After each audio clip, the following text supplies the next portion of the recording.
व्याख्यामुद्रां करसरसिजैः पुस्तकं शङ्खचक्रे भिन्नस्फटिकरुचिरे पुण्डरीके निषण्णः अम्लानश्रीरमृतविशदैरंशभिप्लावयन्माविर्भूयादनकमहिमा मानसेवागधीशः नमस्ते प्राणेश प्रणतविभवायामनिमगाः नमः स्वामिन् रामप्रियतमनमन् गुरुगुण नमस्तुभ्यं भीमप्रबलतमकृष्णेष्ठ भगवन्नमः श्रीमन्मध्वप्रदिश सुदृशन्नो जय जय श्रीगुरुभ्यो नमः नारायणं सुरगुरुं जगदेकनाथं भक्तप्रियं सकललोकनमस्कृतं च त्रैगुण्यवर्जितमजं विपुमाद्यमीशं वन्दे भवग्रहम् अमरासुरसिद्धवन्द्यं नारायणं नमस्कृत्य नरं चैव नरोत्तमं देवीं सरस्वतीं व्यासं ततो जयमुदीरये ವೇದವ್ಯಾಸರ ಮಹಾಭಾರತದ ಚಿಂತಕರಿಗೆ ವಂದನೆಗಳು. ಅನುಶಾಸನ ಪರ್ವದ 52ನೆಯ ಪ್ರವಚನ. ಉಪಮನ್ಯುವಿನ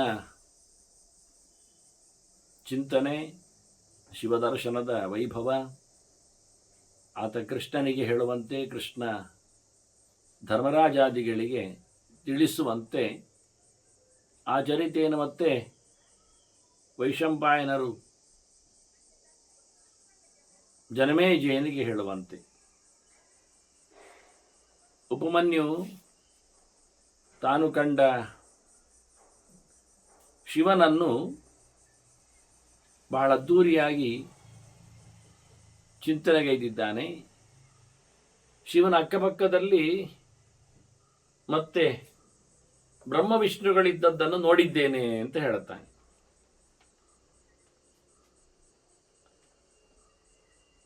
ಅದು ನೀನೇ ಅಂತ ಕೃಷ್ಣನಿಗೇನು ಹೇಳುವುದಿಲ್ಲವ. ಅಂದರೆ ತಾವು ಕಂಡಿರುವ ದೃಶ್ಯಗಳನ್ನು ಅಷ್ಟೇ ಅವರು ಪ್ರದರ್ಶನಗೈತಾರೆ, ಮೆಲುಕು ಹಾಕ್ತಾರೆ ಹೊರತು ಅದರ ಆಚಿನ ಕೆಲವು ತತ್ವಗಳ ಬಗ್ಗೆ, ರಹಸ್ಯಗಳ ಬಗ್ಗೆ ಹೊರತರುವುದೇ ಇಲ್ಲ. ಏನಿದ್ದರಿದು ವೇದವ್ಯಾಸರ ನಿರ್ಮಿತಿಯಲ್ಲಿ ಇರುವುದರಿಂದ ಅವರಿಗೆ ಬೇಕು ಬೇಡಗಳು ಗೊತ್ತಿವೆ, ಎಲ್ಲಿ ಹೇಗೆ ಏನು ಅಂತ. ಹಾಗೆ ಇವರೇ ಅದನ್ನು ಕೊಡಮಾಡಿದ್ದರಿಂದ ಮಹಾಭಾರತದಲ್ಲಿ ನಾವು ಅದನ್ನು ಹಾಗೆ ಕೇಳಬೇಕು. ಬ್ರಹ್ಮದೇವ ಹಂಸದ ಮೇಲೆ ಬಂದದ್ದಲ್ಲ, ಇವನಿಗೆ ಕಾಣುವ ನೆಲೆಯಲ್ಲಿ ಹಂಸ ಎಳೆಯುವ ವಿಮಾನದಲ್ಲಿ ಇದ್ದಾರೆ ಅಂತ ಅದೊಂದು ವಿಶೇಷವಾದಂತಹ ಒಂದು ಚಿತ್ರಣ, ಚಿಂತನೆ. ದಿವ್ಯಂ ವಿಮಾನಂ ಆಸ್ಥಾಯ ಹಂಸಯುಕ್ತಂ ಮನೋಜವಂ, ಬೇರೆಡೆಯೂ ಬಂದಿದೆ ಇದು. ಹಂಸ ಒಯ್ಯುವಂತೆ ವಿಮಾನ, ಅದು ಹಂಸಯುಕ್ತವಾದಂತಹ ವಿಮಾನ. ಹಾಗಾಗಿ ಕೇವಲ ಹಂಸದ ಮೇಲೆ ಕೂತ್ಕೊಳ್ಳುವುದಿಲ್ಲವ, ಅದಷ್ಟು ಕಂಫರ್ಟೇಬಲು ಅಲ್ಲ ಅಂತ. ಮತ್ತೆ ಅದು ಯಾರು ಹಂಸ, ಏನು ಹಂಸ ಅಂತ ಪ್ರಶ್ನೆ ಕೇಳಬೇಕಾಗ್ತದೆ ಮತ್ತೆ. ಹೀಗಾಗಿ ಅದರ ಬಗ್ಗೆ ಹಿಸ್ಟ್ರಿ ಬಹಳ ಕಡಿಮೆ. ಆದರೂ ಬ್ರಹ್ಮನಿಗೆ ಹಂಸವನ್ನು ಕೊಟ್ಟದ್ದು ವಿಷ್ಣು ಅಂತ ಹೇಳತಕ್ಕಂಥ ಮಾತು ಪುರಾಣದಲ್ಲಿ ಬರ್ತದೆ. ಶಿವನಿಗೆ ನಂದಿಯನ್ನು ಕೊಟ್ಟಿದ್ದಾನೆ ಅಂತ ಹೇಳುವಲ್ಲಿ ಅದನ್ನು ನಾನು ಪರ್ವ ಸಮೀಕ್ಷೆಯಲ್ಲಿ ನೋಟ್ ಮಾಡಿದ್ದೇನೆ. ವೃಷಭದ ಬಗ್ಗೆ ಬಹಳಷ್ಟು ದೊಡ್ಡ ಮಟ್ಟಿನ ಸಾಧನೆಗಳಿವೆ ನಂದಿಯ ಬಗ್ಗೆ. ಆದರೆ ಹಂಸದ ಬಗ್ಗೆ, ಗರುಡನ ಬಗ್ಗೆ ಕೃಷ್ಣನಲ್ಲಿ ಇದ್ದ ಹಾಗೆ ಹಂಸದ ಬಗ್ಗೆ ಸ್ಪಷ್ಟವಾದಂತಹ ಅನೇಕ ಚಿಂತನೆಗಳು ಸಿಗ್ತಾ ಇಲ್ಲ ವಾಸ್ತವವಾಗಿ. ಹೀಗಾಗಿ ಇವರು ಹೇಳ್ತಾರೆ, ಈಗ ಶಿವ ಕೂತದ್ದು ಬೋರಿ ಗಾಡಿಯಲ್ಲಿ ಅಲ್ಲ, ಅಂದರೆ ಎತ್ತು ಎಳೆಯುವ ಗಾಡಿಯಲ್ಲಿ ಅಲ್ಲ, ನೇರ ವೃಷಭದ ಮೇಲೆ, ಎತ್ತಿನ ಮೇಲೆ. ಕೃಷ್ಣ ಕೂತದ್ದು ಗರುಡನ ಮೇಲೆ, ಗರುಡ ಎಳೆಯುವ ರಥ ಏನಲ್ಲ. ಇವ ವಿಮಾನದಲ್ಲಿದ್ದಾನೆ, ಹಂಸ ಸೇರಿದೆ ಅದರಲ್ಲಿ ಅಂತ. ಹಾಗಾದ್ರೆ ವಿಮಾನ ಅಂದರೆ ಒಂದು ಗುಡಿ ಅನ್ನುವ ಲೆಕ್ಕಾಚಾರ ಮಾಡಿಕೊಂಡ್ರೆ ಒಂದು ರಥದ ಹಾಗೆ, ಅಡಿಯಲ್ಲಿ ಹಂಸ ಅದನ್ನು ಹೊತ್ಕೊಳ್ಳುವುದು, ಹಂಸಪೀಠ. ಹೀಗೊಂದು ಬಹಳ ಸುಂದರವಾದಂತಹ ಚಿಂತನೆ ಇಲ್ಲಿದೆ. ಅದರಂತೆ ವೈನತೇಯಂ ಸಮಾರೋಹ್ಯ ಶಂಖಚಕ್ರ ಗದಾಧರ, ನಾರಾಯಣ ಮಾಮೂಲಿ ಶಂಖಚಕ್ರ ಗದೆಯನ್ನು ಹಿಡ್ಕೊಂಡು ಗರುಡನ ಮೇಲೆ ಬಂದಿದ್ದಾನೆ. ಅದನ್ನು ನೋಡಿದ್ದಾನೆ. ಒಬ್ಬವನು ಹೇಳುತ್ತಾನೆ, ನಾನು ಸ್ಕಂದನನ್ನು ನೋಡಿದ್ದೇನೆ. ಶಿವನ ಮಗನನ್ನು. ಮಯೂರದ ಮೇಲಿದ್ದಾನವ. ಅಂದರೆ ಇಲ್ಲಿ ಎಲ್ಲ ಮೂರ್ತಿಗಳು ಬರಲಿ ಅಂತ 4 ಹಂತದಲ್ಲಿ ನೋಡಿಕೊಳ್ಳುವ ಹಾಗೆ ಹೇಳಿಕೊಂಡ ಹಾಗೆ ನಾರಾಯಣ ಆಯಿತು, ಬ್ರಹ್ಮ ಆಯಿತು, ಶಿವ ಆಯಿತು, ಸ್ಕಂದ. ಹೀಗೆ ಹಿಂದೆ ಚಿಂತನೆ ಕೊಟ್ಟ ಹಾಗೆ 4 ರೂಪಗಳ ಅನುಸಂಧಾನಕ್ಕೋಸ್ಕರ ಪಾರ್ವತಿಯ ಪಕ್ಕದಲ್ಲಿದ್ದವ. ಇಲ್ಲಿ ಬ್ರಹ್ಮ ವಿಷ್ಣುಗಳು ಶಿವನ ಬಲ ಎಡದಲ್ಲಿದ್ದರು. ಇವ ಪಾರ್ವತಿಯ ಪಕ್ಕದಲ್ಲಿ ಬಂದಿದ್ದಾನೆ ಷಣ್ಮುಖ. ಕೈಯಲ್ಲಿ ಶಕ್ತಿ ಆಯುಧ ಗಂಟೆ ಇಟ್ಕೊಂಡಿದ್ದಾನೆ, ಶಕ್ತಿ ಗಂಟೆ ಸಮಾದಾಯ. ಹೀಗೆ ಎದುರಲ್ಲಿ ನಂದಿ ಇದ್ದಾನೆ. ಮತ್ತೆ ಅವನೇನು ಶೂಲಂ ವಿಷ್ಟಭ್ಯ ತಿಷ್ಟಂತಂ ದ್ವಿತೀಯಮಿವ ಶಂಕರಂ. ಎದುರಲ್ಲಿ ನಂದಿ ನಿಂತಿದ್ದಾನೆ, ಶೂಲವನ್ನು ನೆಲಕ್ಕೆ ಒತ್ತಿ ಹಿಡಿದು ನಿಂತಿದ್ದಾನೆ. ಮತ್ತೆ ನೋಡುವಾಗ ಅದು ಇನ್ನೊಂದು ಶಿವನೇ ಅಂತ ಕಾಣಬೇಕು, ಹಾಗಿದ್ದಾನೆ ನೋಡುವಾಗ. ಎದುರು ನಿಂತದ್ದು ಪ್ರಕಾರ ನೋಡಿಕೊಂಡ್ರೆ ಹಾಗಿತ್ತು. ಮತ್ತೆ ಸ್ವಯಂಭುವಾದ್ಯಾ ಮುನಯ ಭೃಗ್ವಾದ್ಯಾಶ್ಚ. ಸ್ವಯಂಭುವಾದ್ಯಾ ಮನವಃ ಭೃಗ್ವಾದ್ಯಾ ಮುನಯಸ್ತತ. ಹಾಗೆ ಸ್ವಯಂಭೂ ಮುಂತಾದ ಮನುಗಳು ಬಂದಿದ್ದಾರೆ, ಸುತ್ತ ನಿಂತಿದ್ದಾರೆ. ಭೃಗು ಮುಂತಾದ ಋಷಿಗಳು ಇದ್ದಾರೆ. ಇಲ್ಲಿ ಗಮನಿಸಬೇಕಾದ ವಿಷಯ, ಉಪಮನ್ಯು ಹೇಳುವಾಗ ಮನುಗಳನ್ನು ಗುರುತಿಸಿದ್ದಾನೆ, ಅದರಲ್ಲಿ ಸ್ವಯಂಭುವನನ್ನು ಎತ್ತರಿಸಿದ್ದಾನೆ. ಅಂದರೆ ಕಕ್ಷೆಯಲ್ಲಿ ಅವನು ಬಹಳ ಮೇಲೆ ಇದ್ದಾನೆ, ಸೂರ್ಯನಿಗಿಂತ ಮಿಗಿಲಿದ್ದಾನೆ ಸ್ವಯಂಭುವ ಮನು. ಉಳಿದ ಮನುಗಳೆಲ್ಲ ಹಾಗಲ್ಲ. ಹಾಗಾಗಿ ಅವನು ಮನುಗಳ ಬಗ್ಗೆ ಮಾತಾಡುವಾಗ ಅದರಲ್ಲಿ ತಾಪಸನೊಬ್ಬನನ್ನು ಬಿಟ್ಟು ಅವನು ಭಗವಂತನೇ ಇದ್ದಾನೆ. ಉಳಿದ ಸಾರೋಜಿಷ, ಉತ್ತಮ, ರೈವತ, ಚಾಕ್ಷುಷ, ವೈವಸ್ವತ ಮತ್ತೆ ಉಳಿದ ಸಾವರ್ಣಿಗಳೆಲ್ಲ ಅವರು ಬಹಳಷ್ಟು ಕೆಳಗಿನ ಕಕ್ಷೆಯಲ್ಲಿ. ಆದ್ದರಿಂದ ಅತ್ಯಂತ ಎತ್ತರದ ಕಕ್ಷೆಯ ಸ್ವಯಂಭುವನನ್ನು ಗಮನಿಸಿದ, ಗುರುತಿಸಿದ. ಅದರಂತೆ ಭೃಗ್ವಾದ್ಯ ಅಂತಾನೆ. ಋಷಿಗಳಲ್ಲಿಯೂ ಸಹ ಭೃಗು ಮೇಲಕ್ಕಿದ್ದಾನೆ, ಅಗ್ನಿ ಸಮನಾಗಿ ಬರ್ತಾನವ. ವರ್ಣನಿಗಿಂತ ಕೆಳಗಿದ್ದಾನೆ, ಆದ್ರೆ ಇತರ ಋಷಿಗಳಿಗಿಂತ ಮೇಲಿದ್ದಾನವನು. ಅದಕ್ಕೋಸ್ಕರ ಭೃಗುವನ್ನು ಎತ್ತರಿಸಿಕೊಂಡ್ರು. ಹೀಗೆ ಬಹಳ ಚಂದವಾಗಿ ದೊಡ್ಡ ದೊಡ್ಡ ಜನರನ್ನು ಗುರುತಿಸಿವರೆಲ್ಲ ನನಗಲ್ಲಿ ಕಂಡಿದ್ದಾರೆ. ಅವರೆಲ್ಲ ಅದರೊಟ್ಟಿಗೆ ಇಂದ್ರ ಬೇರೆ ಬಂದಿದ್ದಾನೆ. ಶಕ್ರಾದ್ಯಾ ದೇವತಾಶ್ಚೈವ, ಅದು ಸ್ಕಂದ ಸಮಾನವಾದಂತಹ ಕಕ್ಷೆ ಇಂದ್ರನದ್ದು. ಉಳಿದ ದೇವತೆಗಳು ಅಲ್ಲಿದ್ದಾರೆ. ಮತ್ತಷ್ಟೇ ಅಲ್ಲದೆ ಸರ್ವಭೂತ ಗಣಾಶ್ಚೈವ ಮಾತರಃ ವಿವಿಧಾಸ್ಥಿತ, ಬಹಳ ಪ್ರಕಾರದಲ್ಲಿ ಬಂದಿರತಕ್ಕಂಥ ಗಣಗಳು, ಶಿವನ ಗಣಗಳು, ಕೋಟಿ ಕೋಟಿಗಟ್ಟಲೆ ಲೆಕ್ಕಾಚಾರ ವ್ಯವಸ್ಥೆ ಮಾತ್ರ. ಸಂಹಿತೆಗಳಿದರ ಬಗ್ಗೆ ಎಲ್ಲ ಬಹಳ ದೊಡ್ಡ ಮಟ್ಟಿನ ಲೆಕ್ಕವನ್ನು, ಅಲ್ಲಿನ ಅನೇಕ ಜನರ ಹೆಸರುಗಳನ್ನು, ಆಯಾ ದಿಕ್ಕುಗಳಲ್ಲಿ ನೆಲೆಗೊಂಡಿರತಕ್ಕ ಪ್ರಮುಖರನ್ನು ಎಲ್ಲ ಸಂಗ್ರಹ ಮಾಡಿದೆ. ಅವರೆಲ್ಲ ಬಂದಿದ್ದಾರೆ. ಅಸ್ತುವನ್ ವಿವಿಧೈಹಿ ಸ್ತೋತ್ರೈಹಿ, ಅವರೆಲ್ಲ ಸ್ತೋತ್ರ ಮಾಡಿದ್ದಾರೆ. ಬಹಳ ಪ್ರಕಾರದ ಸ್ತೋತ್ರಗಳನ್ನೆಲ್ಲ ನಡೆಸಿಕೊಟ್ಟಿದ್ದಾರೆ. ಬ್ರಹ್ಮದೇವನು ರಥಂತರ ಸಾಮವನ್ನು ಹೇಳುತ್ತಾನೆ, ಜ್ಯೇಷ್ಠ ಸಾಮವನ್ನು ನಾರಾಯಣ ಹೇಳಿರ್ತಾನೆ. ಇಂದ್ರ ಶತರುದ್ರವನ್ನೇ ನಮಸ್ತೆ ರುದ್ರ ಮನ್ಯಮೇ ಅಂತ ಹೇಳಿಕೊಂಡು ಶತರುದ್ರಿಯ ಅದನ್ನೇ ಚಿಂತನೆಯಲ್ಲಿ ತಂದಿದ್ದಾನೆ. ಇಂದ್ರ ಸ್ತುತಿಸ್ತಾ ಇದ್ದಾನೆ. ನನಗೆ ಬಹಳ ದೊಡ್ಡ ಮಟ್ಟಿನ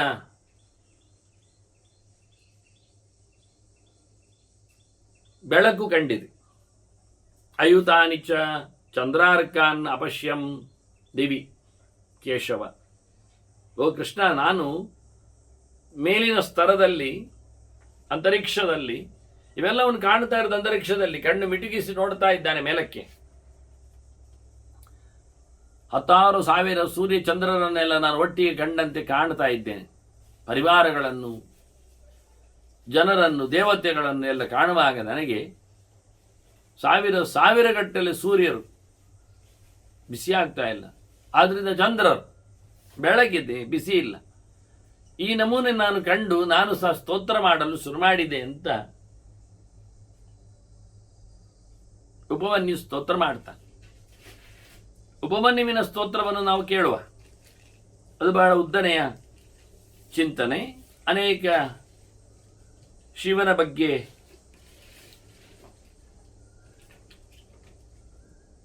ಗುಣಲಕ್ಷಣಗಳು ಇಲ್ಲಿವೆ. ಯಥಾಯೋಗ್ಯ ಅನ್ವಯ ಮಾಡಿಕೊಂಡು ಅರ್ಥ ಮಾಡಿಕೊಳ್ಳಲಿಕ್ಕೆ ಆಗ್ತದೆ. ಪರಿಪೂರ್ಣವಾದ ನಿಸ್ಸಂಕೋಚವಾದ ಅರ್ಥ ಅಂತಲ್ಲ, ಹೇಗೂ ಹಾಗೆ. ಈಗ ಬಹಳ ಬಗೆಯ ಮಾಲೆಗಳನ್ನೆಲ್ಲ ಧಾರಣೆ ಮಾಡಿದ್ದಾನೆ ಅಂದ ತಕ್ಷಣ ಲೋಕದ ಎಲ್ಲ ಮಾಲೆ ಹಾಕೊಂಡಿದ್ದಾನೆ ಅಂತ ಅರ್ಥ ಅಲ್ಲ, ಹೇಗೂ ಹಾಗೆ. ಎಲ್ಲ ವೆರೈಟಿದ್ದು ಹಾಕಿರಬಹುದು ಅಷ್ಟೇ ಹೊರತು. ಅದರಂತೆ ಕೆಲವೆಲ್ಲ ಸಂಕೋಚದ ನೆಲೆಯಲ್ಲಿ ಬಹಳ ಚಂದವಾಗಿ ಅರ್ಥ ಮಾಡಲಿಕ್ಕೆ ಬರ್ತದೆ.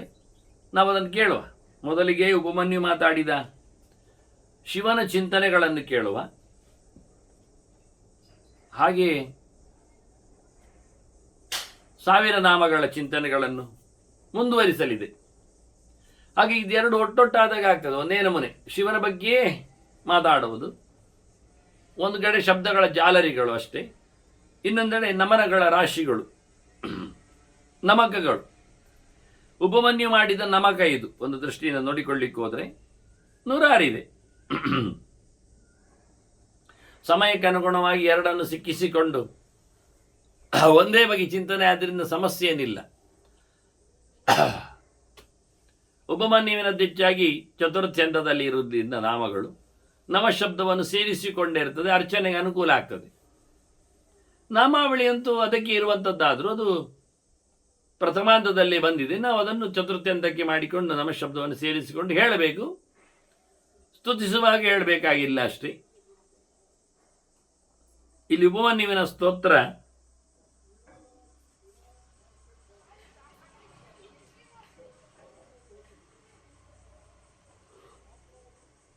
ನಮೋ ದೇವಾದಿದೇವಾಯ ಮಹಾದೇವಾಯ ತೇ ನಮಃ.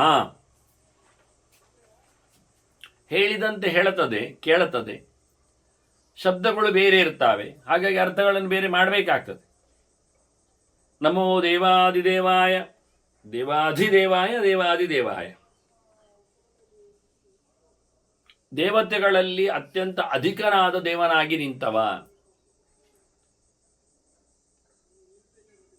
ಹಾಗಾಗಿ ದೇವತೆಗಳ ಪಟ್ಟಿಯನ್ನು ಮಾತ್ರ ಮಾಡಿಕೊಂಡ್ರೆ ಅದರಲ್ಲಿ ಅಧಿಕನಾಗಿ ನಮಗೆ ಗೋಚರಕ್ಕೆ ಬಂದರೆ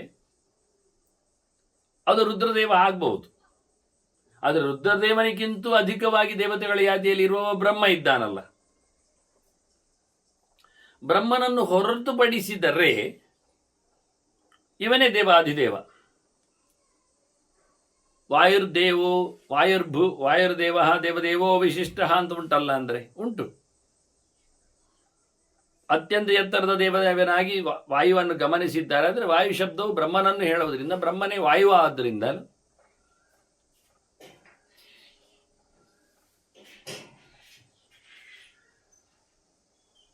ಹಾಗಾಗಿ ಒಂದು ತತ್ವ ಮಾತ್ರ ರುದ್ರನಿಗಿಂತ ಅತ್ಯಂತ ಎತ್ತರದ ದೇವತಾ ಕೋಟಿಯಲ್ಲಿ ದೇವನೆನಿಸ್ತಾನೆ. ದೇವರು ಬೇರೆ. ದೇವರು ದೇವತೆಗಳಲ್ಲಿನ ದೊಡ್ಡವನು ಅಂತ ಅರ್ಥದಲ್ಲಿ ಶಬ್ದದಲ್ಲಿ ಬರುವುದೇ ಇಲ್ಲ. ಅವನು ಪ್ರತ್ಯೇಕವಾಗಿ ಇರತಕ್ಕಂಥ ಶಬ್ದದ ಚಿಂತನೆ ಅವನನ್ನು ನಾವು ನೋಡಬೇಕಾಗಿಲ್ಲ ಇಲ್ಲಿ. ಅದರಿಂದ ದೇವತೆಗಳಲ್ಲಿನ ಅಧಿಕನಾದ ದೇವತ್ವವುಳ್ಳವನು ಹೇಳುವಲ್ಲಿ ಅದು ಬ್ರಹ್ಮನನ್ನು ಬಿಟ್ಟು ಎನ್ನುವ ಅರ್ಥ ಬರಲೇಬೇಕು. ಅವನು ಈ ಸ್ತೋತ್ರಗಾರರ ರಾಶಿಯಲ್ಲಿ ಸೇರಿಕೊಂಡದ್ದರಿಂದ ಅವನು ತನ್ನನ್ನು ಹೇಳುವುದಿಲ್ಲ. ಆದ್ದರಿಂದ ಈ ಶಬ್ದಗಳು ಅವನ ನಂತರದಲ್ಲಿಂದ ಅರ್ಥಕ್ಕೆ ಅನುಕೂಲ ಆಗ್ತದೆ. ಹಾಗೆಯೇ ಮಹಾದೇವ ಎನ್ನುವುದು ರೂಢಿ ಇವನಿಗೆ, ಶಿವನಿಗೆ. ಯೋಗವು ಹೌದು ದೊಡ್ಡ ದೇವ ಅಂತ, ಅದೇ ಅರ್ಥದಲ್ಲಿ. ಅದಕ್ಕೆ ಹೇಳಿ ನಾನು ಪುನರುಕ್ತಿ ಇದ್ದಾಗೆ ದೇವಾದಿದೇವ ಅಂದ್ರು ಮಹಾದೇವ ಅಂದ್ರು ಒಂದೇ. ದೇವತೆಗಳಲ್ಲಿ ಮಹತ್ತಿಕೆಯನ್ನು ದೊಡ್ಡತನವನ್ನು ಪಡೆದವ ಅಂದರೆ ದೇವಾದಿದೇವ ಶಬ್ದದ ಅರ್ಥದ ಛಾಯೆಯೇ. ಮತ್ತೆ ನೀವು ಸಮಾಸ ಬೇರೆ ಮಾಡಿಕೊಂಡು ಸರ್ಕಸ್ ಮಾಡೋದಾದ್ರೆ ಅರ್ಥ ಆಗ್ತದೆ, ತೊಂದರೆ ಇಲ್ಲ. ದೇವನನ್ನು ಅಧಿಕ ದೇವನನ್ನಾಗಿ ಉಪಾಸನೆ ಮಾಡುವವನು, ಅದು ಅರ್ಥವೇ. ಇಲ್ಲಿ ದೇವ ಅಂದರೆ ನಾರಾಯಣನು ತನ್ನಗಿಂತ ಮಿಗಿಲಾಗಿ ನೋಡಿಕೊಳ್ಳುತ್ತಾನೆ, ಅರ್ಥ ಮಾಡಲಿಕ್ಕೆ ಬರ್ತದೆ.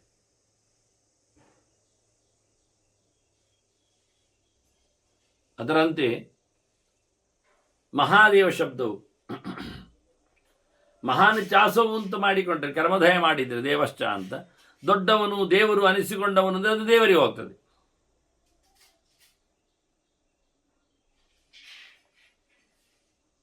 ಹೀಗೆ ದೇವರು ಮಹಾದೇವನೇ, ಚತುರ್ಮುಖರು ಮಹಾದೇವನಾಗ್ತಾನೆ ವಾಯುದೇವರು, ಆ ನಂತರದಲ್ಲಿ ರುದ್ರದೇವರು ಮಹಾದೇವನಾಗ್ತಾನೆ. ಆದ್ದರಿಂದ ರುದ್ರನಿಗೆ ರೂಢಿಯಲ್ಲಿದೆ. ನಮಗೆ ರೂಢಿಯನ್ನು ಬಾಧಕ ಆಗುವುದಿಲ್ಲ, ಆದರೂ ರೂಢಿಯಲ್ಲಿದೆ. ಹೀಗಾಗಿ ಉಪವನ್ನು ಚಿಂತನೆ ಮಾಡುವಾಗ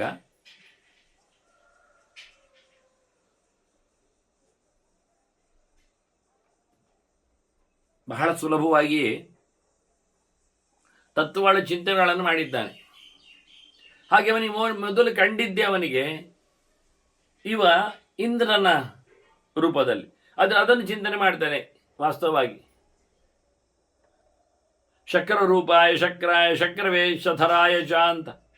ಶಕ್ರ ರೂಪಾಯ, ನೀನು ಇಂದ್ರನಾಗಿ ಬಂದೆ ಅಲ್ಲ, ಮತ್ತೆ ನಿನಗೆ ನಮಸ್ಕಾರ. ಮತ್ತೆ ನೀನು ಇಂದ್ರನ್ನೇ ಆಗಿದ್ದೀಯಲ್ಲ. ಶಕ್ರಾಯ ಅಂದರೆ ಹೇಗೆ? ನೀನು ಇಂದ್ರನು ಆಗಿದ್ದಿ, ಅದಕ್ಕೇನು ಮಾಡ, ಆ ರೂಪವನ್ನು ತಳೆದು ಬಂದಿದ್ದಿ ನೀನು. ಮತ್ತೆ ಅವನನ್ನು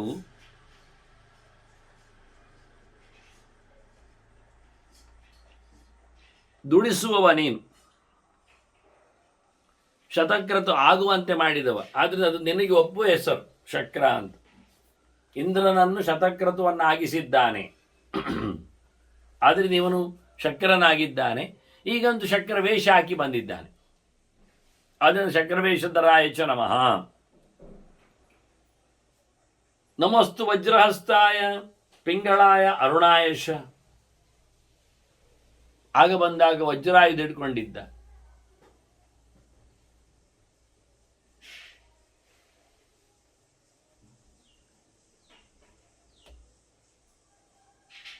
ಅದರಂತೆ ಬಣ್ಣದಲ್ಲಿ ಬೇರೆ, ಕೆಂಪು ಹಳದಿ ಬಣ್ಣದವ, ಕೇವಲ ಕೆಂಪಿನವನು. ಅನೇಕ ಪ್ರಕಾರದ ರೂಪಗಳಿರಲಾಗಿ ಸದ್ಯೋಜಾತ ವಾಮದೇವ ಅಘೋರ ತತ್ಪುರುಷ ಈಶಾನ ಎಲ್ಲ ರೂಪಗಳು. ಅಷ್ಟೇ ಅಲ್ಲದೆ ಹಿಂದಿನ ಬಾರಿ ತಿಳಿಸಿಕೊಟ್ಟಂತೆ ಅವನ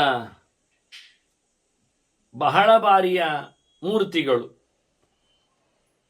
ಅಷ್ಟಮೂರ್ತಿಗಳು, ಇವೆಲ್ಲದರ ನೆನಪಿನಲ್ಲಿ ಆತ ಹೇಗೆಲ್ಲ ಬಂದಿದ್ದಾನೆ. ಬಣ್ಣದಲ್ಲಿ ಹಳದಿ, ಕೆಂಪು, ಕಪ್ಪು ಇವೆಲ್ಲ.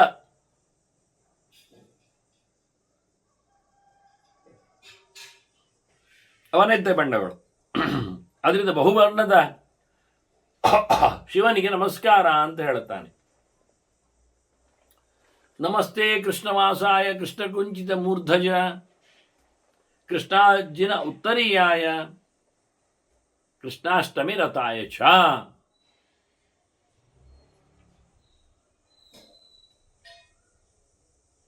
ಕಪ್ಪು ಬಟ್ಟೆಯವ, ಕೃಷ್ಣನಲ್ಲಿ ನೆಲೆಗೊಳ್ಳುವವ. ವಾಸ್ತವವಾಗಿ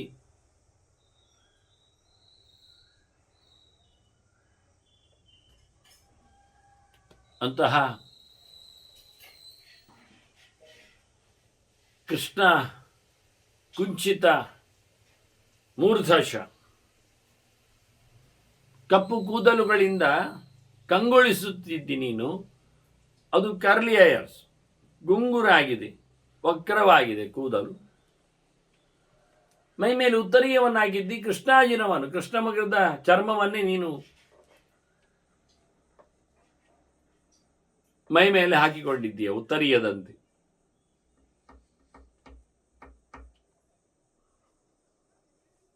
ಮುಖ್ಯವಾಗಿ ಭಗವಂತನ ವಿಶೇಷವಾದ ಸೇವೆ ಅದು ಕೃಷ್ಣಾಷ್ಟಮಿ ವ್ರತ.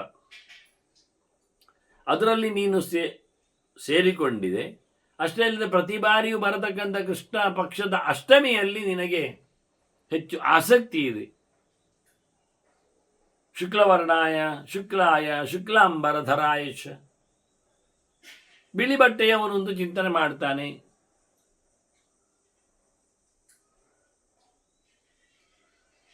ಕೈಯ ಕೆಲಸ ತಪ್ಪಾಗದಿರಲಿ ಅನ್ನೋ ನೆಲೆಯಲ್ಲಿ ಕಪ್ಪಿನ ಜೊತೆಯಲ್ಲಿ ಕಪ್ಪು ಆಗಿರ್ತದೆ. ಅದಾಗದಂತೆ ಶುಕ್ಲವಾದ ಶುಭ್ರವಾದ ಬಣ್ಣದವ, ಶುಭ್ರವಾದಂತಹ ವ್ಯಕ್ತಿತ್ವದವ, ಶುಕ್ಲ ಅಂಬರಧರಾಯ ಚ, ಬಿಳಿ ಬಟ್ಟೆಯನ್ನು ತೊಟ್ಟಿದ್ದಾನೆ. ಶುಕ್ಲ ಭಸ್ಮಾವಲಿಪ್ತಾಯ, ಬಿಳಿಯಾದ ಭಸ್ಮವನ್ನೆಲ್ಲ ಹಚ್ಚಿಕೊಂಡಿದ್ದಾನೆ ಮೈಗೆ.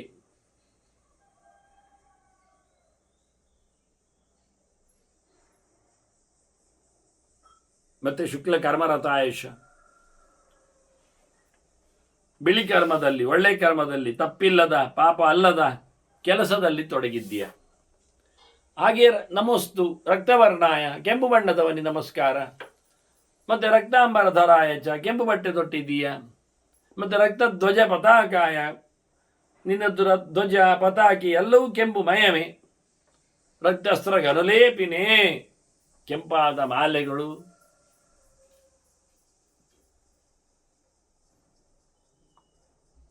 ಗಂಧಪುಷ್ಪ ಸಮಾಲಂಕೃತವಾದಂತಹ ವ್ಯವಸ್ಥೆಗಳು. ಅದರಂತೆ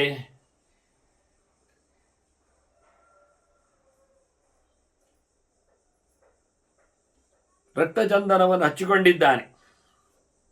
ಅನುಲೇಪನ. ನಮೋಸ್ತು ಪೀತವರ್ಣಾಯ ಅಂದರೆ ಅನೇಕ ರೂಪಗಳಿವೆ ಅಂತ ಹೇಳಿದ್ದೆ. ಹಾಗಾಗಿ ಒಂದೊಂದು ಮೂರ್ತಿಗಳು ಒಂದೊಂದು ರೀತಿಯಲ್ಲಿ ಕಾಣುತ್ತವೆ.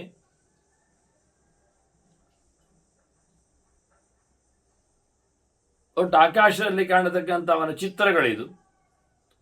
ಅದನ್ನು ನೆನಪಿಸ್ತಾ ಅದನ್ನು ನೋಡ್ತಾ ಹೇಳ್ತಾ ಇರ್ತಾ ನಮಸ್ಕಾರ ಮಾಡ್ತಾ ಬರ್ತಾನವ.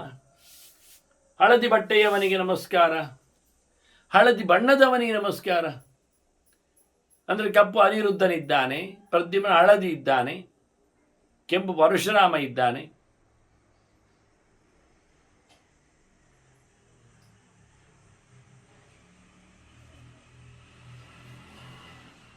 ಹಾಗೆ ಮೂರು ರೂಪಗಳು ಮೂರು ವ್ಯಕ್ತಿಗಳ ಒಳಗೆ ಇರುವಂತೆ ವಾಸುದೇವ ಶಂಕರ ಪ್ರದ್ಯುಮ್ನ ಅನಿರುದ್ಧರ ಅನುಸಂಧಾನದಲ್ಲಿ ಬರತಕ್ಕಂಥ ಚಿಂತನೆಗಳು.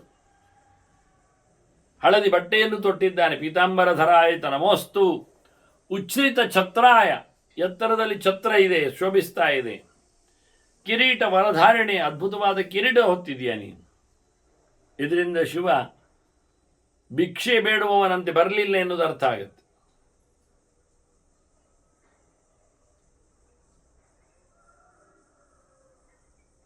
ಇವನಿಗೆ ಕಾಣಿಸಿಕೊಂಡ ಬಗೆ ಅದ್ಭುತವಾದಿತ್ತು. ಹಾಗೆಯೇ ನಮೋಸ್ತು ಕಿರೀಟವನ್ನು ಹೊತ್ತಾಗೆ ಅರ್ಘಹಾರ, ಅರ್ಘ ಕೆಯೂರ, ಅರ್ಘ ಕುಂಡಲ, ಕರ್ಣಿನೇ ಮಾಲೆ ಹಾಕಿದ್ಕೊಂಡಿದ್ದಾನೆ. ಕೈಯಲ್ಲಿ ತೋಳಬಂದಿಗಳಿವೆ, ಅಲಂಕಾರ ಮಾಡಿವೆ.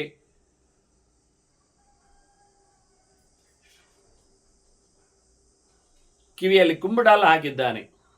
ಇಲ್ಲೆಲ್ಲ ಅರ್ಧ ಅರ್ಧ ಅಂತ ಅರ್ಥ ಮಾಡಿಕೊಳ್ಳುತ್ತಾರೆ. ಅರ್ಧ ಹಾರ, ಅರ್ಧ ಕೇಯೂರ ಅಂತ. ಅರ್ಧ ಭಾಗದಲ್ಲಿ ಅಂತ ಹೇಳಬೇಕು. ಬೇಕಾದ್ರೆ ನರನಾರಿ ರೂಪ ಅಂತ ಇಟ್ಕೊಂಡು ಶಿವಭಾರತಿ ಒಂದೇ ದೇಹ ಅಂತ ಮಾಡಿಕೊಂಡು ಅದನ್ನು ಅರ್ಧ ಅರ್ಧ ವೇಷ ಹಾಕಿದ್ದಾನೆ, ಇನ್ನೊಂದು ಕಡೆಯಲ್ಲಿ ಇಲ್ಲ ಅಂತ ಅರ್ಥ ಮಾಡಬೇಕಾಗ್ತದೆ.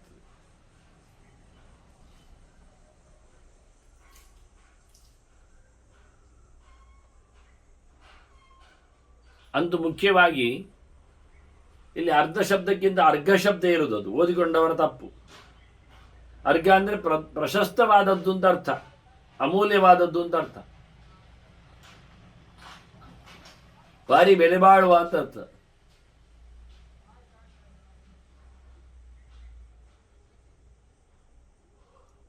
ಅಂತಹ ಸೊತ್ತುಗಳನ್ನು ಇಷ್ಟಪಡುವವ, ಹಾಕಿಕೊಂಡವ.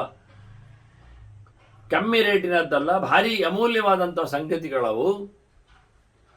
ಅಂತಹ ವಸ್ತುಗಳನ್ನು ಮೈಯಲ್ಲಿ ಹಾರವನ್ನಾಗಿಸಿಕೊಂಡಿದ್ದಾನೆ, ಕೇಯೂರವನ್ನು ತೋಳಬಂದಿಯನ್ನು ಹಾಕಿಕೊಂಡಿದ್ದಾನೆ, ಕಿವಿಯಲ್ಲಿಯೂ ಅಂತಹ ಓಲೆಗಳನ್ನು ಹಾಕಿದ್ದಾನೆ. ಇಲ್ಲಿ ಶಿವನನ್ನು ನೋಡುವಾಗ ಬಹಳ ಚಂದವಾಗಿ ಬೈರಾಗಿ ವೇಷದಲ್ಲಿ ಶಿವ ಇಲ್ಲ, ಎಲ್ಲ ನಗಶಿಕಾಂತ ಸುಂದರನಾಗಿದ್ದಾನೆ.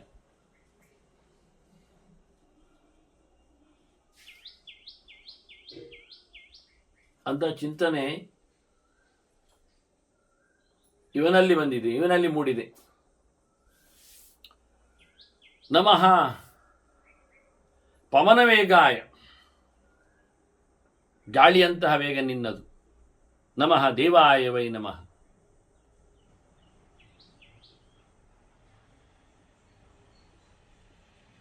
ಸುರೇಂದ್ರಾಯ ಮುನೀಂದ್ರಾಯ ಮಹೇಂದ್ರಾಯ ನಮೋಸ್ತುತೆ.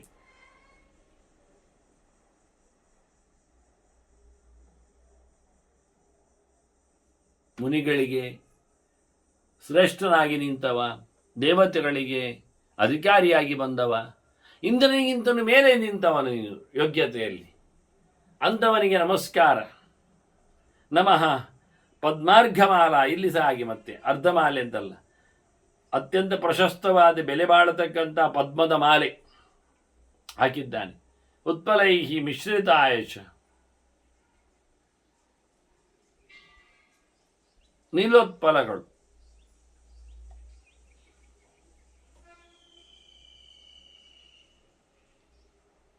ನೈದಿಲಿ ಕನ್ನೈದಿಲೆ ಇದು, ಅದರಿಂದ ಸೇರಿಕೊಂಡಿದ್ದಾನೆ. ಅರ್ಘ ಚಂದನ ಲಿಪ್ತಾಯ, ಬಹಳ ಬೆಳೆ ಬಾಳತಕ್ಕಂಥ ಗಂಧವನ್ನು ಪೂಸಿಕೊಂಡಿದ್ದಾನೆ. ಅರ್ಘಸ್ತ್ರಗ ಅನುಲೇಪಿನಿ, ಬೆಲೆ ಬಾಳುವ ಮೈಗೆ ಪೂಸಿದ ಗಂಧಾದಿಗಳು. ಇಂಥವನಿಗೆಲ್ಲ ನಾನು ಮಣಿದಿದ್ದೇನೆ, ನಮಸ್ಕಾರ ಮಾಡಿದ್ದೇನೆ ಅಂತ ಉಪಮನ್ಯು ಹೇಳುತ್ತಾನೆ. ನಮಃ ಆದಿತ್ಯವಕ್ತ್ರಾಯ ಆದಿತ್ಯ ನಯನಾಯಚ, ನಮ ಆದಿತ್ಯವರ್ಣಾಯ ಆದಿತ್ಯ ಪ್ರತಿಮಾಯಚ. ಭಯಂಕರ ಬೆಳಕಿನ ಆದ್ರಿಂದ ಸೂರ್ಯನಂತೆ ಕಾಣ್ತಾನೆ, ಸೂರ್ಯನ ಬಣ್ಣವನ್ನು ಹೊತ್ತಿದ್ದಾನೆ.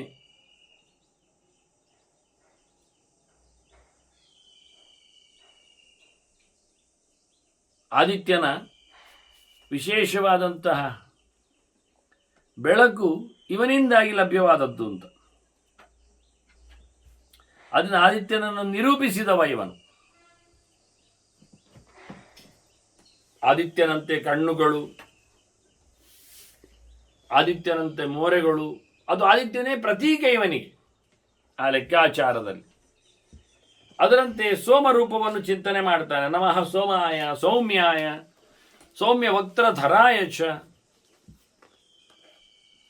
ಸೋಮನಿದ್ದಾನೆ, ಸೋಮ ಪ್ರತೀಕನಿದ್ದಾನೆ, ಬಹಳ ಚಂದ ಕಾಣುತ್ತಾನೆ, ಸೌಮ್ಯನಿದ್ದಾನೆ, ಅಂತಹ ವಸ್ತ್ರಗಳನ್ನು ಧಾರಣೆ ಮಾಡಿದ್ದಾನೆ.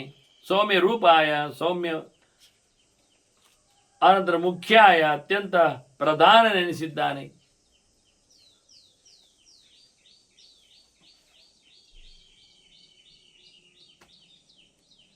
ಮತ್ತೆ ಸೌಮ್ಯ ದಂಷ್ಟ್ರಾ ವಿಭೂಷಣೆ, ಕೋರೆದಾಡೆ ಇದೆ ಆದರೆ ಚಂದವಾಗಿದೆ ಅಂತ, ವಿಕಾರವಾಗಿಲ್ಲ, ಹಾಗೆ ಕಾಣ್ತಾ ಇದ್ದಾನಿವ. ನಮಃ ಶ್ಯಾಮಾಯ ಗೌರಾಯ, ಇಲ್ಲಿ ಸಹ ಮತ್ತೆ ಅರ್ಧ ಪೀತಾರ್ಧ ಪಾಂಡವೆ, ಇಲ್ಲಿ ಅರ್ಧವೂ ಇರಬಹುದು,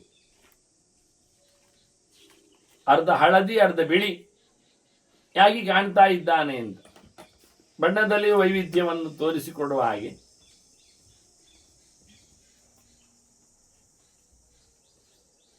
ಮುಂದೆ ವಿಶೇಷವಾಗಿ ಅವ ನಾರೀ ನರ ಶರೀರಾಯ ಸ್ತ್ರೀಪುಂಸಾಯ ನಮೋಸ್ತುತೆ. ಹೆಂಗಸರಲ್ಲಿ ನೆಲೆಗೊಳ್ಳುತ್ತಾನೆ, ಗಂಡಸರಲ್ಲಿ ನೆಲೆಗೊಳ್ಳುತ್ತಾನೆ. ಅರ್ಧ ನಾರೀ ನರ ರೂಪ ಅವನಿಗಿದೆ. ಅದೊಂದು ಎಲ್ಲರಿಗೂ ಅನುಕೂಲಕರವಾಗಿ ದೈವನಾಗಿ ಆತ ಇದ್ದಾನೆ, ಪೂಜ್ಯನಿದ್ದಾನೆ. ನಮಃ ವೃಷಭವಾಹಾಯ ನಮಃ ಗಜೇಂದ್ರ ಗಮನಾಯ ಚ ದುರ್ಗಮಾಯ ನಮಃ ತುಭ್ಯಂ ಅಗಮ್ಯ ಗಮನಾಯ ಚ. ಆನೆ ಮೇಲೆ ಬರುವವ ಎತ್ತಿನ ಮೇಲೆ ಬರ್ತಾನೆ, ಅದು ಆನೆಯಾಗಿ ನಡೀತದೆ. ಆನೆಯಂತ ಗಮನವುಳ್ಳವನು ಇವನಾಗಿದ್ದಾನೆ. ಇವನನ್ನೆಲ್ಲರಿಗೂ ಪಕ್ಕ ಸೇರ್ಲಿಕ್ಕೆ ಹೋಗಲಿಕ್ಕೆ ಎಲ್ಲ ಆಗುವುದಿಲ್ಲ. ಶಿವನು ಪಕ್ಕ ಸಿಗುವವನಲ್ಲ.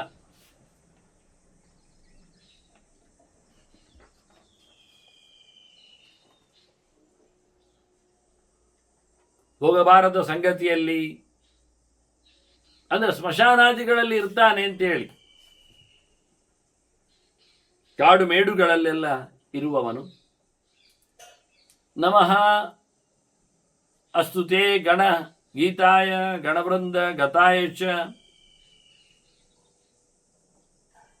ಗುಣಾನುಯಾತ ಮಾರ್ಗಾಯ ಗಣನಿತ್ಯ ವ್ರತಾಯ ಶ. ಸಮೂಹಗಳಲ್ಲಿ ಇರ್ತೀಯ, ಗುಂಪುಗಳ ಜೊತೆಯಲ್ಲಿ ಸೇರಿಕೊಳ್ತಿ, ಅವರಿಂದ ಸ್ತುತ್ಯನಾಗ್ತೀಯ. ಭೂತಗಣಗಳು ಅಂತ ಇಟ್ಕೊಳ್ಳಿ, ಅದು ಮಾತ್ರ ಅಲ್ಲ, ಎಲ್ಲ ಗಣಗಳು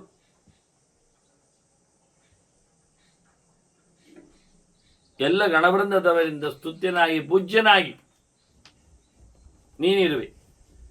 ಗುಣಾನುಯಾತ ಮಾರ್ಗಾಯ ಗಣನಿತ್ಯ ವ್ರತಾಯಶ. ಯೋಗ್ಯವಾದ ನೆಲೆಯಲ್ಲಿ ನೀನು ಅವರ ಬೆನ್ನ ಹಿಂದೆ ಸಾಗ್ತಿರುವಿ. ನಿತ್ಯವಾದಂತಹ ಒಂದು ವ್ರತ ನಿನ್ನ ಕೈಯಲ್ಲಿದೆ.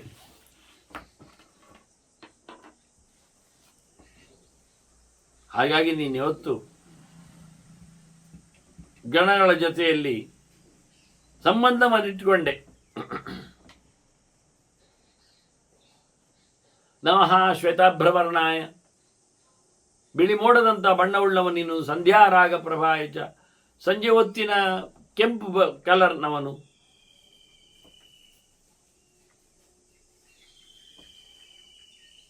ಅನುದ್ವಿಷ್ಟ ಅಭಿಧಾನಾಯ. ನಿನ್ನನ್ನು ಹೇಗೆ ಕರೆಯುವುದು ಅಂತಲೇ ಗೊತ್ತಾಗುವುದಿಲ್ಲ ಅಂತ ಹೆಸರುಗಳು ನಿನಗೆ. ಅಂತ ನಿನ್ನ ನೀನೇ ರೂಪಿಸಿಕೊಂಡವನಿಗೆ ಮತ್ತೆ ನಮಸ್ಕಾರ. ಸ್ವರೂಪಾಯ ನಮೋಸ್ತುತೆ. ಅವನ ಅನೇಕ ಸ್ವರೂಪ ಅಂದರೆ ಸ್ವಕಾರನಾದ ಭೂರ್ಭುವಸ್ವ ಪರಮಾತ್ಮನಿಂದ ರೂಪಿತನಾದವನಿಗೆ ಅಂತಲೂ ಅರ್ಥ. ಮುಂದೆ ಉಪಮನ್ಯುವಿನ ಶಿವಚಿಂತನೆಯನ್ನು ಕಂಡಂತೆ ನಮಕಗಳನ್ನು ಮತ್ತೆ ಕೇಳುವ.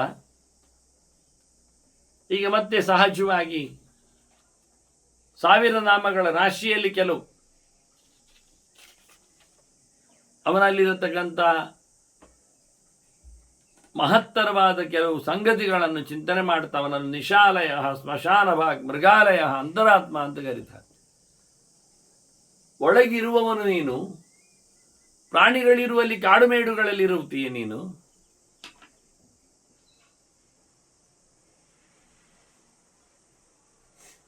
ನಿನ್ನ ಬಾಲವಾದ ಶಕ್ತಿಯಲ್ಲಿ ನೀನು ನೆಲೆಗೊಂಡವನಾಗಿ ಎಲ್ಲೆಂದರಲ್ಲಿ ರಾತ್ರಿಯೂ ಇರ್ತಿ, ರಾತ್ರಿ ಇರುವಲ್ಲಿ ಇರ್ತಿ.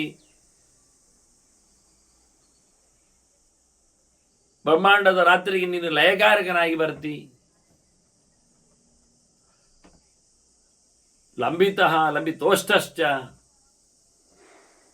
ಎಲ್ಲರೂ ನಿನ್ನನ್ನು ಅವಲಂಬಿಸಿಕೊಂಡಿದ್ದಾರೆ. ನೀನು ಪರಮಾತ್ಮನಲ್ಲಿ, ಶಿವನಲ್ಲಿ, ಪರಮಾತ್ಮನಲ್ಲಿ, ಬ್ರಹ್ಮನಲ್ಲಿ ಆಲಂಬನವನ್ನು ಪಡೆದೀಯ. ನಿನ್ನಲ್ಲಿ ಎಲ್ಲರೂ ಸಹ ಆತು ನಿಂತಿದ್ದಾರೆ, ಸೇವೆ ಮಾಡ್ತಾ.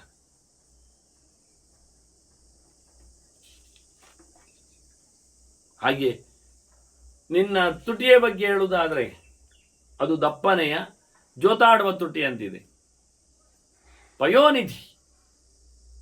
ನೀನು ಹಾಲು ಸಮುದ್ರ. ಹಾಲು ಸಮುದ್ರ ಅಂದರೆ ಪಯಶಬ್ದವು ಜ್ಞಾನವನ್ನು ಹೇಳೋದ್ರಿಂದ ಜ್ಞಾನದ ನೆಲೆಯವನು ನೀನು. ಪ್ರಸನ್ನಶ್ಚ ಪ್ರಸಾದಶ್ಚ ಪ್ರತ್ಯಯ ಗಿರಿ ಸಾಧನ. ಬೆಟ್ಟದ ಸಾಧನೆ ನಿನ್ನದು. ಬೆಟ್ಟವನ್ನೇ ನಿನ್ನ ಉಪಕರಣವಾಗಿ ಹೊಡೆಯುವ ಸಾಧನವನ್ನಾಗಿ ಮಾಡಿಕೊಂಡವನು ಹೌದು ನೀನು. ಗಿರಿ ಪ್ರಾಣಸ್ತಮುದ್ದಿಷ್ಟ ಅಂತ ಪ್ರಾಣನ ಸೇವೆಯನ್ನು ನಡೆಸುವವನು ನೀನು. ತರ್ಮ ಬ್ರಹ್ಮಗಿರಿ ರೀತ್ಯಾಚಕ್ಷತೆ ಅಂತ ಬೆಟ್ಟದಾಗಿರತಕ್ಕ ಭಗವಂತನೆಡೆಗೆ ನೀನು ಸಾರುವವನು. ದೇವರು ಗಿರಿ, ದೇವರು ಗರ. ಗರಗರ ಗಿರಿಗಿರಿ, ಗಿರಿಗಿರಿ ಗರಗರ ದೇವರು. ಗಕಾರವು ಗತಿಯನ್ನು ಜ್ಞಾನವನ್ನು ಹೇಳುವಾಗೆ, ರಕಾರವು ರತಿಯನ್ನು ಆನಂದವನ್ನು ತಿಳಿಸುವ ಜ್ಞಾನಾನಂದ ಪ್ರದನಾದ ಭಗವಂತನೆಡೆಗೆ ನಿನ್ನ ಸಾಧನೆಗಳು, ಸೇವೆಗಳು, ನಿನ್ನ ಪರಿಕರಣಗಳೆಲ್ಲ ದೇವರ ಸಾಧನೆಗಾಗಿ, ದೇವರ ಸೇವೆಗಾಗಿ. ಅಂಥವನು ನೀನು ಅತ್ಯಂತ ವಿಶ್ವಾಸಿಯು. ಎಲ್ಲವನ್ನು ಗಮನಿಸುವನು, ನೋಡುವವನು. ಕೂಡಲೇ ಭಗವಂತನಿಗಾಗಿ ಪ್ರಸಾದವನ್ನು ನೀನು. ಅಂತಹ ಸುಪ್ರಸನ್ನನಾದಂಥ ರೂಪ ನಿನ್ನದು. ಸ್ನೇಹನಃ ಅಸ್ನೇಹನಶ್ಚೈವ ಅಜಿತಃ ಅಜಿತಶ್ಚ ಮಹಾಮುನಿ. ಸ್ನೇಹವನ್ನು ತರುವವ, ಸ್ನೇಹವನ್ನು ತೆಗೆಯುವವ, ಯಾರಲ್ಲಿ ಯಾವತ್ತು ನಂಟು ಇಲ್ಲದವ, ಎಲ್ಲವನ್ನು ಅಂಟಿಸಿಕೊಂಡವ, ಮನಸ್ಸಿನ ಹಾಗೆ ಅಣುತ್ತದೇ ಇಲ್ಲ. ಬೇಕಾದಲ್ಲಿ ಇರುವುದಿಲ್ಲ, ಬೇಡಾದಲ್ಲಿ ಇರ್ತದೆ. ಹಾಗೆ ಭಗವಂತನ ಪ್ರೀತಿಯನ್ನು ಕೊಡುವವ, ಮಾಡದವ, ಅಂಥವನು ನೀನು ಯಾರಿಗೂ ಸೋಲುವುದಿಲ್ಲ. ಅತ್ಯಂತ ಎತ್ತರದ ಋಷಿಗಳಿಗೂ ಮಹತ್ತಿಗೆಯನ್ನು ಕೊಟ್ಟಿರತಕ್ಕಂಥ ಮಹಾಮುನಿ ನೀನು. ವೃಕ್ಷಾಕಾರ, ವೃಕ್ಷಕೇತು, ಅನಲಹ, ವಾಯುವಾಹನ, ಮರದಂತೆ ಕಾಣುವವ, ಮರವನ್ನು ಧ್ವಜವನ್ನಾಗಿಸಿಕೊಂಡಿದ್ದೀಯ, ಗಾಳಿಯನ್ನುಂಗುವವ, ಗಾಳಿ ರೂಪನಿದ್ದಿ,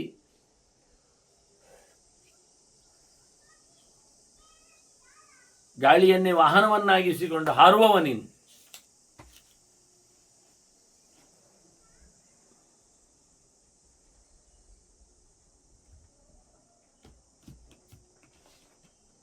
ಮಂಡಲಿ ಮೇರುಧಾಮಾಶ, ಮೇರು ಪರ್ವತದಲ್ಲಿ ಮನೆ ಉಳ್ಳವ, ಎಲ್ಲ ದೊಡ್ಡ ಮೊತ್ತದ ಜನರ ಜೊತೆಯಲ್ಲಿ ಮಂಡಲದಲ್ಲಿ ಸೇರಿದವನ ನೀನು. ದೇವಾಧಿಪತಿರೇವಚ, ಮೊದಲು ಹೇಳಿದ್ರದನ್ನು, ದೇವತೆಗಳಿಗೆ ಅಧಿಪತಿಯಾಗಿದ್ದಿ ನೀನು.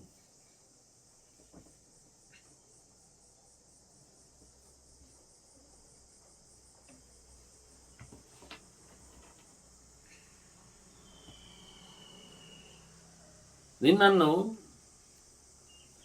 ವಿಶೇಷವಾಗಿ ವೇದಸ್ವರೂಪನನ್ನಾಗಿ ಚಿಂತನೆ ಮಾಡುವಲ್ಲಿ ಅಥರ್ವ ಶೀರ್ಷಃ ಸಾಮಾಸ್ಯ, ಋಗ್ ಸಹಸ್ರ ಅಮಿತೇಕ್ಷಣ. ಋಗ್ವೇದವು ನಿನ್ನ ಕಣ್ಣು, ಸಾಮವೇದವು ನಿನ್ನ ಬಾಯಿ, ಅಥರ್ವೇದವು ನಿನ್ನ ತಲೆ. ಯೋಚನೆ.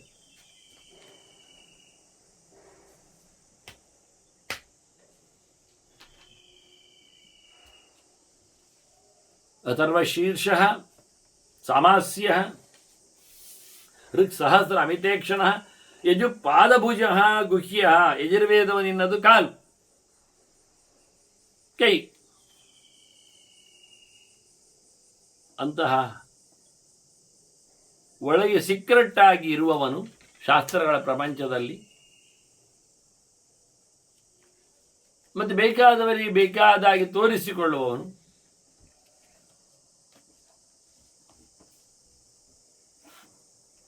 ನಡೆವಾಡುವ ಬಹಳ ದೊಡ್ಡ ಮಟ್ಟಿನ ವ್ಯಕ್ತಿ ನೀನು. ಜಂಗಮ ಅಮೋಘಾರ್ಥ, ಯಾವುದೇ ವಿಷಯ ನಿನ್ನಲ್ಲಿ ಸುಳ್ಳಾಗುವುದಿಲ್ಲ. ಪ್ರಸಾದಶ್ಚ ಅಭಿಗಮ್ಯ, ಎಲ್ಲರಿಂದಲೂ ಸೇರಲು ಬೇಕಾದವನು ನೀನು. ಪರಮಾತ್ಮನಲ್ಲಿ ಯಾವತ್ತು ನೆಲೆಗೊಂಡವನು ಚಿಂತನೆಯಲ್ಲಿ. ಸುದರ್ಶನ, ಚಂದ ಕಾಣುತ್ತೆ.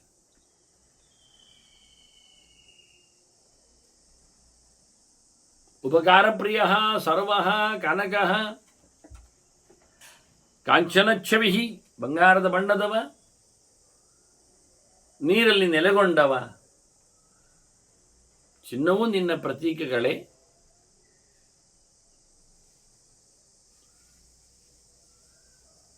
ಉಪಕಾರ ಮಾಡಿದವರಿಗೆ ಅತ್ಯಂತ ಪ್ರಿಯನಾಗಿ ನಿಲ್ಲುವವ ನೀನು. ಸರ್ವನು ನೀನು, ಸರ್ವ ಹಿಂಸಾಯಮೆಲ್ಲವನ್ನು ಮುಗಿಸುವವ. ನಾಭಿ, ಎಲ್ಲದರ ಮಧ್ಯಬಿಂದು, ಕೇಂದ್ರನಿದ್ದಿ.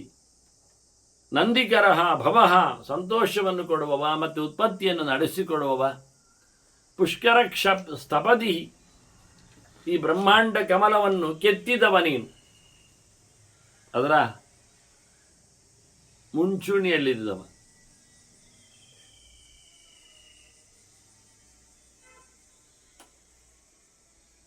ಮುಖ್ಯವಾದಂತಹ ಬ್ರಹ್ಮಾಂಡದಲ್ಲಿನ ಬೇಕಾದವರಿಗೆ ಬೇಕಾದಂತಹ ಸಂಗತಿಗಳನ್ನು ನೆರವೇರಿಸಿಕೊಡುವಲ್ಲಿ ಪಂಚಭೂತಗಳ ಜೊತೆಯಲ್ಲಿ ಜಗತ್ತನ್ನು ಅಹಂಕಾರ ದ್ರವ್ಯದಿಂದ ಕೂಡಿಕೊಟ್ಟವ. ನೀನಂತೂ ಸ್ಥಿರನಾಗಿದ್ದಿ. ದ್ವಾದಶಃ, ಹೀಗೆ ಮನಸ್ಸಿನ ಮತ್ತು ಬುದ್ಧಿಯ ಮೇಳನದೊಂದಿಗೆ 10-12 ಇಂದ್ರಿಯಗಳ ಸ್ವರೂಪನಿದ್ದಿ ನೀನು. ಎಲ್ಲರನ್ನು ಹೆದರಿಸುವವ, ಬೆದರಿಸುವವ, ರುದ್ರಾವತಾರಿ ರುದ್ರ ನೀನು. ಆದ್ಯ, ಮೊದಲಿಗ, ಮೊದಲು ಬಂದವ. ಅನೇಕ ಜನರು ಮೊದಲು ಬಂದಿದ್ದಾರೆ, ಹಾಗಾಗಿ ಎಲ್ಲರನ್ನು ಆದ್ಯರು ಅಂತ ಕರೆದದ್ದುಂಟು.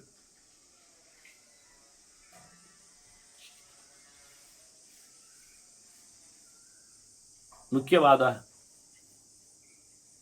ಲೆಕ್ಕಾಚಾರದಲ್ಲಿ ಚಿಂತನೆಯನ್ನು ಕೊಡುವಲ್ಲಿ ಯಜ್ಞ ಯಜ್ಞ ಸಮಾಹಿತ, ಯಜ್ಞದಲ್ಲಿ ನೆಲೆಗೊಂಡವನು, ಎಲ್ಲರಿಂದಲೂ ಆರಾಧ್ಯನೂ ಆಗಿದ್ದಿ ನೀನು. ನಕ್ತಂ ಕಲಿಶ್ಚ ಕಾಲಶ್ಚ ಮಕರ ಕಾಲಪೂಜಿತ. ಕಾಲ ಅಂದರೆ ಯಮ ಅಂತ ಮಾಡಿಕೊಂಡ್ರೆ ಯಮನಿಂದ ಪೂಜಿತನಾದವ ಅಂತ ಅರ್ಥ. ಯಮನ ಭೃತ್ಯರು ಆಗ್ತಾರೆ ಕಾಲರು, ಕಾಲಕ್ಕೆ ಅಭಿಮಾನಿಗಳಾಗಿ ಬಂದಿರತಕ್ಕ ದೇವತೆಗಳಿಂದಲೂ ಸಹ ಪೂಜೆಗೆ ಒಳಗಾದವ ನೀನು. ಕಾಲದ ಘಟ್ಟಗಳಲ್ಲಿ ಸಂವತ್ಸರಾದಿಗಳು, ಅದರಲ್ಲಿ ಅಗ್ನಿ ಬರ್ತಾನೆ, ಮಾಸಾದಿಗಳು, ಯೋಗ ಕರಣಾದಿಗಳಾದ ಅಭಿಮಾನಿಗಳು, ತಿಥಿಗಳ ದೇವತೆಗಳು, ಇವರೆಲ್ಲ ಕಾಲದಲ್ಲಿ ಲೆಕ್ಕಾಚಾರದಲ್ಲಿ ಬರುವರಂತಹ ಕಾಲರಿಂದ, ಕಾಲನಾಮಕರಿಂದ ಪೂಜಿತನಾಗಿದ್ದಿ.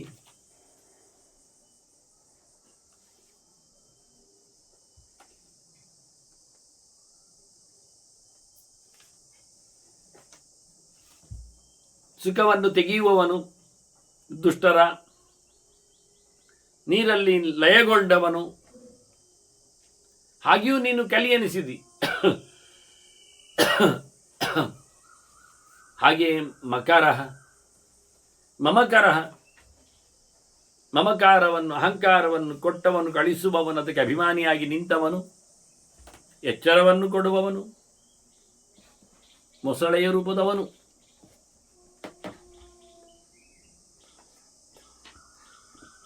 ಹಾಗೆಯೇ ಸಗಣ ಗಣಕಾರಶ್ಚ ಭೂತವಾಹನ ಸಾರಥಿ.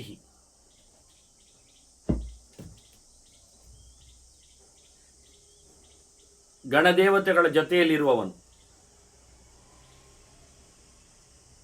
ಅನೇಕ ಗಣಗಳಿವೆ ದೇವತೆಗಳಲ್ಲಿ. ದೇವತೆಗಳ ಗಣ ಅಂತಲೇ ಒಂದು ಗಣವೇ.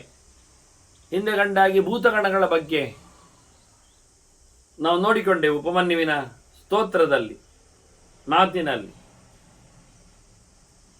ಸರ್ವಭೂತಗಣೈರ್ವೃತಃ ಅನ್ನುವ ಹಾಗೆ. ಹಾಗೆ ದೇವತೆಗಳ ಗಣದಲ್ಲಿ ವಸುಗಣ, ರುದ್ರಗಣ, ಆದಿತ್ಯಗಣ ಅಂತ. ಅದರಲ್ಲಿ ವಸುಗಣದಲ್ಲಿ ಅಗ್ನಿ ಬರ್ತಾನೆ. ರುದ್ರಗಣದಲ್ಲಿ ಪ್ರಧಾನ ರುದ್ರ ಇವನೇ, ಮತ್ತು ಉಳಿದವರು ಅವಾಂತರ ರುದ್ರರು 10 ಜನ ಗಣದೇವತೆಗಳು. ರೈವತ, ಓಚ, ಭವ, ಭೀಮ, ವಾಮ, ಉಗ್ರ, ವೃಷಾಕಪಿ, ಅಜೈಕಪಾತ, ಐರ್ವಜ್ಞ, ಬಹುರೂಪ, ಇವರೆಲ್ಲ ಅವಾಂತರ ರುದ್ರರು. ಹಾಗಾಗಿ ಇಲ್ಲಿ ಹೇಳುವಾಗ ಸಗಣ ಅಂತೇಳಿ ಸಮಾನವಾದ ರುದ್ರಗಣವುಳ್ಳವನು, ರುದ್ರಗಣದಲ್ಲಿ ಸಮಾನನಾಗಿ ನೆಲೆಗೊಂಡವನು, ಅದೇ ಪ್ರಕಾರವಾದ ವೇಷಭೂಷಣಗಳಿಂದ. ಈ ರುದ್ರಗಣವೂ ಸಹ ಸೇರುವಂಥದ್ದು ವಸುಗಣ ಜೊತೆಯಲ್ಲಿ. ಇನ್ನೊಂದು ಆದಿತ್ಯ ಗಣ ಇದೆ ಇದರೊಟ್ಟಿಗೆ. ಹೀಗೆ ವಸುರುದ್ರ ಆದಿತ್ಯರು ಎನ್ನುವುದೊಂದು ಗಣದ ಪ್ರಭೇದ, ಗುಂಪುಗಳು. ಇದರೊಟ್ಟಿಗೆ ಸೇರುವಂಥದ್ದು ಮತ್ತೆ ವಿಶ್ವೇ ದೇವತೆಗಳ ಗಣ.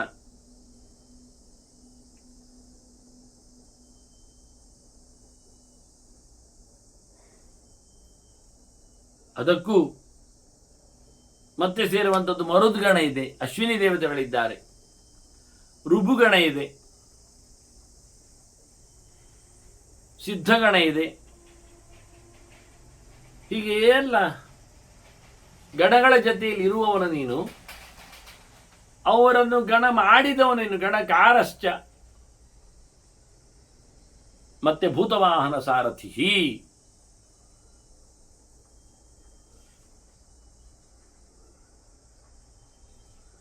ಪಂಚಭೂತಗಳಲ್ಲಿ ಪ್ರಧಾನವಾದದ್ದು ಗಾಳಿ,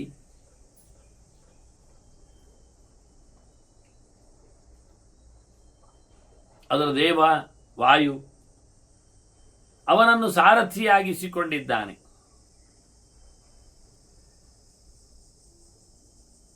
ಭೂತವಾಹನನು, ವಾಯುವಾಹನನು ಅದು ಭಗವಂತ.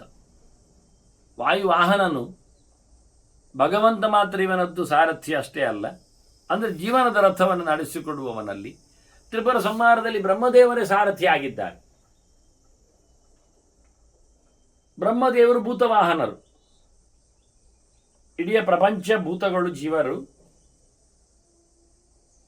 ಅವರನ್ನು ನಡೆಸಿಕೊಡುವವನವನು ಅಂತ ಬ್ರಹ್ಮದೇವರೇ ಸಾರಥಿಯಾಗಿ ನಿಂತಿದ್ದಾರೆ. ತ್ರಿಪುರಾಸುರ ಸಂಹಾರದಲ್ಲಿ ಅವರ ಸಾರಥ್ಯದಿಂದಾಗಿವ ಉಪಮನ್ಯು ಮೊದಲು ಅವರ ಆಯುಧಗಳ ಬಗ್ಗೆ ಚಿಂತನೆ ಮಾಡುವಾಗ ಅದನ್ನು ಗಮನಿಸಿದ್ದ. ತ್ರಿಪುರ ಸಂಹಾರಕ್ಕೆ ಕಾರಣವಾದದ್ದು ಅದು ಅವನ ಕೈಲಿನ ಆಯುಧವದು ಅಂತ, ಬಹಳ ಜೋರಾಗಿರುವಂಥದ್ದು ಅಂತ. ಕೆಲವೆಲ್ಲ ಮುಖ್ಯವಾದ ಆಯುಧಗಳ ಬಗ್ಗೆ ಚಿಂತನೆ ಮಾಡ್ತೇನೆ ಅಂತ ಹೇಳಿಕೊಂಡವ. ಹಾಗಾಗಿ ಅವರ ಸಂಹಾರಕ್ಕೆ ಕಾರಣನಾದದ್ದು, ತ್ರಿಪುರರ ಸಂಹಾರಕ್ಕೆ ಕಾರಣನಾದದ್ದು ಶಿವ ಅನೇಕ ಪ್ರಕಾರಗಳಲ್ಲಿ. ಹಿಂದೆ ವೃಷಭದ ಚಿಂತನೆಯನ್ನು ಕೊಟ್ಟಿದ್ರು. ನಾರಾಯಣ ವೃಷಭವಾಗಿ ಬಂದು ಅವನಿಗೆ ಸಹಾಯ ಮಾಡಿದ ಬಗ್ಗೆ,